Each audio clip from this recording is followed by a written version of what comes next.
Hello everyone, I hope you all are doing great. So in today's lecture we will be talking about corrected mean. बेटा corrected mean एक ऐसा concept है जो तब use करा जाता है अगर किसी इन्वेस्टिगेटर ने एक टर्म को गलत कंसीडर कर लिया rather than the correct one. जैसे यहाँ पर एक इन्वेस्टिगेटर को डेटा में 10 को कंसीडर करना था बट उसने गलती से 20 लिख लिया।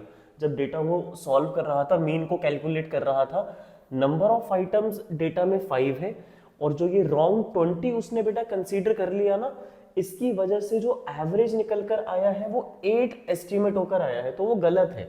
जनरली जो मीन का फॉर्मूला होता है बेटा वो क्या होता है? Total of all the items divide by number of items, that is sigma of all the items in the variable, and उसको हम डिवाइड कर देते हैं विद नंबर ऑफ आइटम्स के साथ। बट यहाँ पर जो मीन हमारा एस्टिमेट होकर आया है वो रॉन्ग आया है, तो जो टोटल भी आया होगा सारे आइटम्स को प्लस करके वो रॉन्ग आया होगा। अब मीन तो हमें दे रखा है कि जो गलत वाला मीन है जो 8 है, it is basically the wrong one, ये करेक्ट मीन नहीं है। और बेटा जो टोटल आया होगा सारे आइटम्स को प्लस करके वो भी रॉन्ग आया होगा, और नंबर ऑफ आइटम्स डेटा में 5 है, ये क्रॉस मल्टीप्लाई हुआ होगा तो ये जो 40 आया है बेटा ये रॉन्ग आया होगा। That is for total of all the items in the data. सारे आइटम्स का जब टोटल हुआ होगा तो 40 निकल कर आया होगा, जो कि सही नहीं है। तो अब इसको हम करेक्ट कैसे करें? How can we make it correct? तो कुछ भी नहीं करना, करेक्ट करने के लिए सिर्फ आपको जो ये रॉन्ग वाला टोटल है ना सारे आइटम्स का बेटा, इसमें से जो इनकरेक्ट आइटम है जो आपको कंसीडर नहीं करना था उसको आप रिमूव कर दो, और जो आइटम आपको कंसीडर करना था वो आप ऐड कर दो और डिवाइड कर दो उसको नंबर ऑफ आइटम्स के साथ।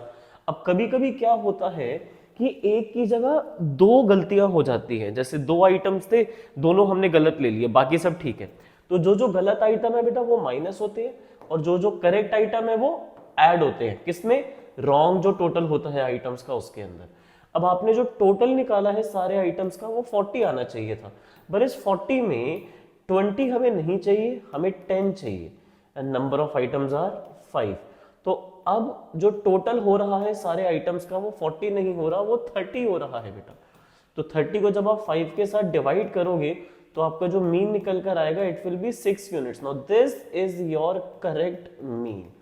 सो that's how we solve for correct mean. मैंने बेटा यहाँ एक्सप्लेन करते करते आपको वर्किंग भी बता दी, बट इसको जो प्रेजेंट करने का स्टाइल है वो ये है कि पहले हम रॉन्ग मीन कैलकुलेट करते हैं रॉन्ग समेशन के साथ, दैट इज 40। तो करेक्ट मीन के लिए यहाँ पर हम करेक्ट मीन लिखेंगे, फॉर्मूले में इनकरेक्ट आइटम को सब्ट्रैक्ट करेंगे और करेक्ट आइटम को ऐड करेंगे। अगर दो आइटम होंगे तो दो माइनस होंगे और दो सही होंगे, और अगर एक ही आइटम गलत होगा तो वो सब्ट्रैक्ट होगा और जो करेक्ट होगा उसको हमें यहाँ पर ऐड कर देना है। फिर बेटा ये n के साथ डिवाइड करना होता है और करेक्ट मीन का फॉर्मूला हमने यहाँ पर अप्लाई कर दिया, and then correct mean is coming out to be 6 units. Understood? तो this is a very very simple concept कि आपको इसमें इनकरेक्ट मीन दे रखा होगा, उस इनकरेक्ट मीन को यूज करके आप total of all the items निकाल लो, और जो भी टोटल आ रहा है बेटा, जो सम आ रहा है सारे वेरिएबल का, उसमें से इनकरेक्ट आइटम को सब्ट्रैक्ट करेंगे और करेक्ट आइटम को ऐड करेंगे और नंबर ऑफ आइटम के साथ डिवाइड कर देंगे, तो हमारा करेक्ट मीन निकल कर आ जाएगा। ठीक है बेटा, practice some questions from the book that you are referring to. Still if you have any doubts and difficulties in this concept you can reach me on insta handle और on this comment section. All right, thank you for listening me so patiently. Have a nice day.